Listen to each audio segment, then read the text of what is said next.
भोंदू खरातचा आणखी एक कारनामा समोर आलाय। नाफेड कांदा खरेदी घोटाळ्यात देखील खरातचा सहभाग असल्याचा आरोप आहे। Shri Venkatesh farmer producer company मार्फत व्यवहार झालेला आहे। मार्च 2024 मध्ये संशयास्पदरित्या कंपनीला नाफेडची मान्यता देण्यात आली।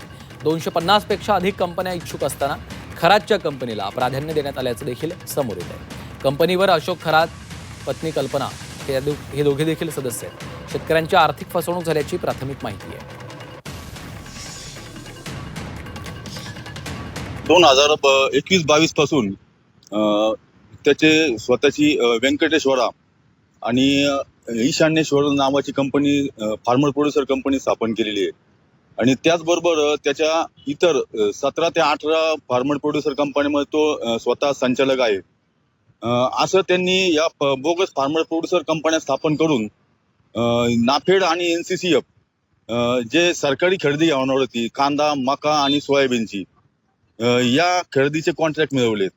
आणि या ईशान्येश्वर आणि व्यंकटेश्वरा फार्मर प्रोड्युसर कंपनी मार्फत उपकंपन्यांना कॉन्ट्रॅक्ट दिलेत।